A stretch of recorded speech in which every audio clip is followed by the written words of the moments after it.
여기 한국으로 여행을 오게 된 영국의 신혼부부가 있습니다. 그런데 둘은 목적지로 이동하기 위해 지하철역에 도착하게 되었는데 갑자기 한 곳을 가리키며 큰 충격을 받고야 말았다고 하는데요. 도대체 그들은 어떤 모습을 보고 그렇게 된 것인지 지금부터 사연 함께 보실까요? 안녕하세요. 저는 영국의 한 게임 회사에서 직장 생활을 하고 있는 다니엘이라고 합니다. 저에게는 아주 예쁘고 아름다운 아내 소냐가 있는데요. 그녀와 제가 결혼한 지도 어느덧 5년이나 지났네요. 하지만 저희 둘의 사랑에는 여전히 변화가 없고 저희 둘은 여전히 서로를 너무 아끼고 사랑하고 있습니다. 특히 저희 둘은 아이에 대해 크게 관심이 없었기 때문에 서로가 서로에게 집중을 하고 있어서 그런지 모르겠지만 둘은 주변 사람들이 다들 너무 부러워하는 그런 사랑을 하고 있어요. 5년이나 지났지만 아직도 신혼 때와 같다면 다들 믿으실지 모르겠네요. 그런데 또 한 가지. 주변 지인들이 저희 부부를 부러워하는 게 있습니다. 그건 바로 우리 부부는 해외여행을 참 많이 한다는 것인데요. 이렇게만 들으면 저희가 엄청 부자라서 맨날 놀기만 하는 사람처럼 보일 수도 있지만 그런 건 전혀 아니랍니다. 저희 부부가 편안하게 해외여행을 다닐 수 있는 이유는 바로 저희 직업 때문인데요. 저는 영국에서 꽤 유명한 게임 회사에 재직 중이고 전 세계에 있는 무수히 많은 사람들이 저희 회사 게임을 즐기고 있습니다. 그만큼 유명한 회사이기도 하다 보니 저희 회사는 점점 글로벌해지고 있어요. 때문에 저희 회사에서는 해외 각국의 거점 사무실을 가지고 있습니다. 1년에 2번씩 회사 직원들이 머리를 식히고 싶을 때, 근무 환경을 바꾸고 싶을 때 회사에 신청하게 되면 해외 거점 사무실에서 최장 3개월까지 일을 할 수 있어요. 심지어 회사에서는 이런 거점 사무실마다 따로 숙소까지 마련해두어 저와 아내 소냐는 금전적인 부담이 최소화되었기 때문에 부담 없이 해외여행을 즐길 수 있었죠. 그렇게 생활한 지 벌써 5년이나 되었네요. 그렇다고 해서 매번 그런 생활을 할 수는 없습니다. 아무렴 아직까지 저희 회사 거점 사무실이 있는 곳은 하와이, 나폴리, 도쿄, 리스본까지 총 4군데밖에 없거든요. 그러다 몇 달 전 저희 회사에서는 일본의 후쿠오카와 한국의 서울에 거점 사무실이 더 마련했다는 소식을 듣게 되었고, 저는 당시 맡고 있던 프로젝트를 다 진행 후 후쿠오카와 서울 두 곳에서 6개월 동안 생활을 하기로 신청서를 제출했었는데요. 프로젝트가 끝난 뒤 곧바로 거점 사무실로 업무 환경을 변경하게 되었고, 먼저 후쿠오카로 가게 되었습니다. 그렇게 도착한 후쿠오카는 지난번 머물렀던 도쿄와는 다른 분위기였어요. 도쿄가 완전 도시 분위기였다면 후쿠오카는 보다 시골에 가까웠고 환경이 달라졌음을 확 느낄 수 있었습니다. 그런데 후쿠오카에 오니 지난번 도쿄에 머물 때와는 느낌이 많이 다르더군요. 도쿄에서는 업무는 무조건 사무실에서 했고 대부분의 시간을 업무에만 할애했거든요. 그런데 이번에는 제가 회사에서 연차도 생기기도 했고 기왕 영국에서 후쿠오카까지 먼 거리를 날아왔는데 사무실에만 박혀 있는 게 너무너무 아깝더라고요. 그래서 이번에는 업무 환경을 좀 다양하게 구성해보자 생각했어요. 사무실에서 꼭 해야 하는 일들은 사무실에서 하기로 하고 그게 아닐 때에는 외부로 나와 카페, 호텔 등등 업무 환경을 다양한 방식으로 구성하기로 아내와 계획했습니다. 그런데 일본 사회는 저를 강제적으로 사무실로 들어가게끔 하더군요. 하루는 아내도 할 일이 있다고 하여 숙소 근처에 있는 카페에서 업무를 하는 게 어떤가 싶어 바다가 보이는 카페에 앉아 일을 하고 있었습니다. 그러던 중 노트북 배터리가 떨어져 저는 충전을 해야만 했죠. 그래서 저는 자연스럽게 충전기를 꺼내 옆에 있는 전기 콘센트에 충전기를 연결했어요. 그랬더니 정말 5초도 안 돼서 직원이 달려왔습니다. 그리고는 조용히 전기를 사용하면 안 된다고 사용하신 만큼 전기료가 부과될 거라고 정중하게 이야기를 하더군요. 그게 무슨 말인가 싶었더니 일본에서는 전기가 민영화되어 있다 보니 전기료가 엄청나게 비싸기 때문에 이렇게 남의 영업장에서 함부로 전기를 사용하면 도둑으로 몰린다고 합니다. 그래서 저는 하는 수 없이 사무실로 돌아가 일을 하려고 했지만 아내가 그래도 나온 김에 업무를 마치고 가는 게 어떠냐고 해 하는 수 없이 전기료를 부담한다고 말하고 일을 마치게 되었죠. 실제로 이후에 전기 사용료를 고지서로 받게 되었고, 하는 수 없이 도쿄에서 그랬던 것처럼 일은 사무실에서만 할 수밖에 없었어요. 아무튼 그 일이 있은 지 얼마 후 저는 아내와 오사카로 주말을 맞아 여행을 다녀오기로 했습니다. 그땐 전기 사용료 따위는 다 있고 너무 기분이 들떠 있었어요. 그 일이 있을 줄은 꿈에도 모른 채 말입니다. 오사카로 여행을 가기로 한 날. 기분이 너무 들떠서일까요? 택시를 타고 신칸센을 타기 위해 기차역으로 이동하던 중 갑자기 집에 지갑을 두고 왔다며 다시 돌아가야 한다고 하더군요. 때문에 저희는 원래 예약했던 신칸센을 취소하고 다음 기차를 다시 예약해 오사카로 이동하게 되었습니다. 그런데 아무래도 그만큼 시간이 늦어졌기 때문에 호텔 체크인 시간도 늦어질 것이 당연하기에 호텔에 미리 레이트 체크인 될 것 같다고 양해를 구했습니다. 호텔 측에서도 괜찮다며 알아두겠다고 다음 근무자에게 전달하겠다고 대답해 주었어요. 그래서 저와 아내는 마음을 편안하게 갖고 오사카에 도착했습니다. 일단 먼저 호텔 체크인을 하기 위해 호텔로 갔는데 그곳에서 충격적인 일이 벌어졌습니다. 체크인을 하는데 호텔에서는 저희가 늦게 왔기 때문에 방을 내어줄 수 없다는 말을 하는 거 아니겠어요? 그래서 저는 그게 무슨 말이냐며 아까 전화통화를 통해서 충분히 상황을 설명했고 근무자께서 알겠다고 괜찮다고 했다는 이야기까지 있었던 사실을 그대로 말했습니다. 뿐만 아니라 행여나 제 기억에 착오가 있을까 싶어 아까 통화했던 연락처를 보여주면서 분명히 통화를 했다고 이것 봐라 3분이나 통화했는데 내가 거짓말하는 거겠냐며 저는 그들에게 따져 물었어요. 하지만 호텔에서는 전 근무자에게 어떤 내용도 전달을 받지 못했다며 저희 호텔로 통화한 것은 맞지만 지금은 어쩔 수 없다. 지금은 방이 없으니 방을 내어줄 수 없다고 하는 거 아니겠어요? 그래서 저는 세상에 그런 법이 어딨냐며 내 잘못이 아닌데 왜 내가 피해를 봐야 하냐며 계속해 따져 물었지만 그들은 저를 무시로 일관하더군요. 그러다 지쳐 저와 아내는 그냥 환불을 해주면 다른 호텔로 가겠다고 호텔에 제안했습니다. 하지만 호텔 규정을 어긴 것은 저이기 때문에 환불을 해줄 수 없다고 하더군요. 너무 황당하고 화가 머리끝까지 치밀어 올랐습니다. 그래서 다시 한번 분명 전화로 양해를 구했고 호텔 측에서도 분명히 알겠다고 하지 않았냐고 따졌어요. 아니, 아까 저와 통화한 직원을 데리고 오면 되지 않나요? 데스크 직원 중에 이 목소리를 한 사람을 당신들이 고르지 않는다면 제가 직접 골라낼 테니 혹은 CCTV로 확인을 해보면 되지 않나요? 왜 이렇게까지 막무가내인 건지 모르겠네요 라고 하면서 말입니다. 하지만 돌아온 대답은 마치 대본을 읽듯 호텔 규정을 어긴 것은 우리이기 때문에 환불을 해줄 수 없고 자신들이 해줄 수 있는 건 아무것도 없다는 말 밖에는 없었어요. 그 말에 더욱 화가 난 저는 난동을 부리고 싶었지만 아내가 저를 만류했습니다.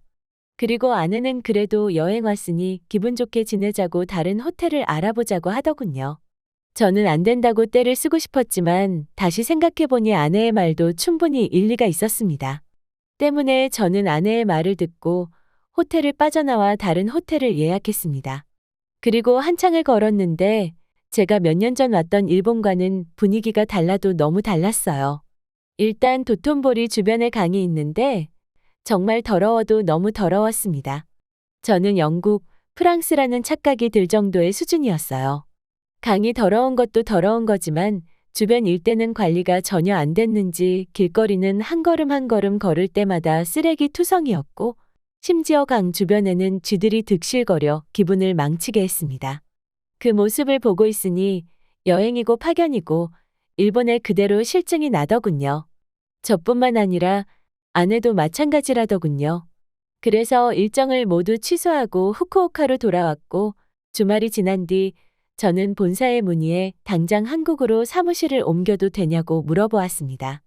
다행히 한국에 사무실에 머무는 인원이 없어 곧바로 한국으로 갈 수 있다는 답을 들었고 저와 아내는 그대로 짐을 싸 고작 일주일 만에 일본을 떠나 한국으로 가게 되었어요. 한국과 일본은 분위기가 많이 달랐습니다. 일단 서울은 대부분의 카페에서 노트북을 들고 공부를 하거나 업무를 하는 사람들이 많았고 애당초 노트북을 편안하게 할 수 있는 테이블까지 마련해 두었고 좌석마다 전기 콘센트가 설치되어 있었어요. 하지만 일본에서처럼 전기를 사용하면 안 되는 거 아닌가 싶어 카페 점원에게 조심스럽게 물었습니다. 혹시 전기를 좀 사용해야 할 것 같은데 전기 사용료는 어떻게 지불하면 되나요? 그랬더니 점원께서는 전기요금이요? 글쎄요. 그런 말은 처음 들어봤어요. 그리고 제가 알바 시작한 지 얼마 안 돼서요. 잠시만요 하고 가시더니 다시 돌아와 아, 그냥 쓰시면 된다고 하네요라고 대답해 주더군요. 그랬습니다. 한국은 따로 전기료를 받지 않는다고 하더군요.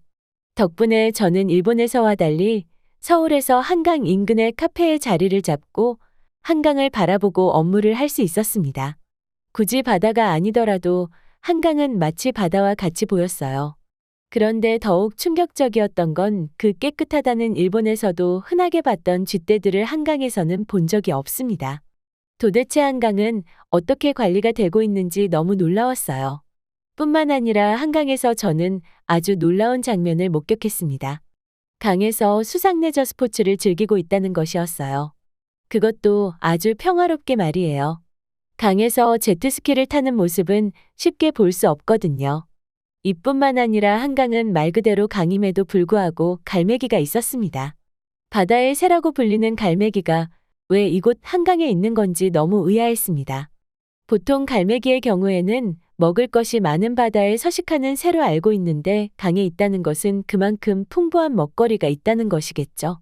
그런데 나중에 제가 한 가지 더 추론한 거지만 한강이 바다만큼 넓고 크기 때문에 갈매기가 혹시 한강을 바다로 착각한 것은 아닐까 싶은 그런 생각도 들었습니다. 물론 이건 우스갯소리예요. 그리고 제가 일본이 아닌 서울로 온 것을 정말 잘 선택했다고 생각하는 게 한 가지 있습니다. 그건 바로 지하철이랑 한국인들 때문이에요. 일단 제가 진짜 놀랐던 건 무심코 지하철을 타고 여기저기 이동을 하고 그렇게 며칠을 보내고 있었습니다. 그날 역시 마찬가지로 저는 아내와 함께 지하철을 타기 위해 지하철역으로 이동하고 있었는데 평소에는 보이지 않던 뭔가가 제 눈에 들어왔어요. 그것은 바로 엘리베이터였습니다. 지하철에 엘리베이터가 설치되어 있다니 너무 놀라웠습니다. 뿐만 아니라 에스컬레이터 설치도 거의 100%에 가까울 정도로 다 설치되어 있더군요. 지하철 역사가 100년이 넘은 영국이나 프랑스에서도 이런 승강기는 거의 찾아볼 수가 없습니다. 때문에 저는 엄청 놀랄 수밖에 없었죠. 그런데 저를 더욱 놀라게 만든 건 승강기가 많은 게 아니었어요. 물론 그것도 맞지만 그것보다 저를 더욱 놀라게 만들었던 건 이런 엘리베이터가 기본적으로 교통약자를 배려하기 위함이라는데 실제로 그 규율을 너무나 잘 지키는 한국인들 때문이었습니다. 제가 몇 번이나 지하철 엘리베이터를 봤는데 엘리베이터는 항상 멈춰서 있었고 지하철이 움직일 때 대부분은 노인이나 다리를 다친 사람, 임산부들처럼 교통약자였어요. 너무 놀랍고 너무 사랑스러운 모습 아닌가요? 이뿐만 아니라 지하철 내부에도 임산부 배려석이라든지 노약자석이 있는데 실제로 그 누구도 이런 좌석을 이용하지 않더군요. 솔직히 저는 당연히 사용해서는 안 되는, 앉으면 안 되는 법이라도 있는 줄 알았습니다. 하지만 그 어디에서도 이용해서는 안 된다는 법률은 없었어요. 제가 찾은 거라고는 임산부 배려석, 노약자석, 교통약자 전용이라는 문구밖에 없었습니다. 법으로 정해진 게 아닌데 이렇게 사람들은 스스로 만든 규율을 저렇게 철두철미하게 지킨다니 너무 놀랍고 사랑스럽지 않을 수가 없더군요. 그리고 또 하나 한국을 사랑할 수밖에 없었던 건 지하철을 타고 내릴 때 맡을 수 있는 달콤하고 고소한 냄새 때문이었습니다. 솔직히 이건 창피하긴 한데요. 지하철을 탈 때 나는 고소한 냄새는 찐옥수수였고 달콤한 냄새는 델리만주였습니다. 3개월 동안 한국 지하철을 타면서 특히 델리만주를 사 먹지 않은 날을 꼽으라면 손에 꼽힐 정도입니다.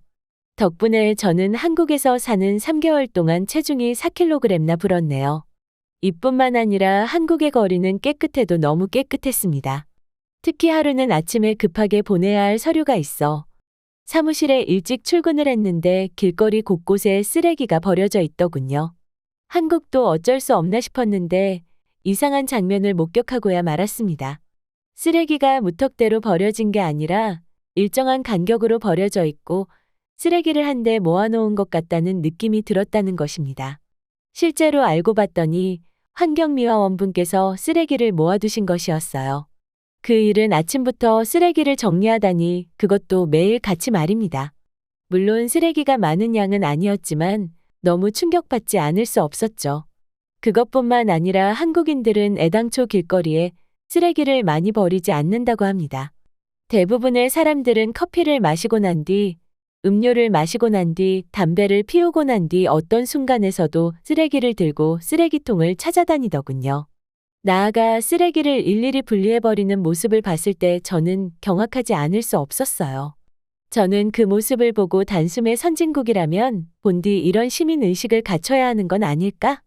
한국이 세계적인 선진국이고 이제 그 중에서도 상위 클래스임이 틀림없다는 생각이 들었고 막무가내식으로 행동하는 제 자신을 반성하게 되었습니다. 이 소식을 저만 알 것이 아니라 당장의 아내와 회사 단체 커뮤니티 게시판에 올렸더니 지금 너도 나도 한국에 가겠다고 난리입니다. 저는 게시글을 괜히 올렸나 싶어요.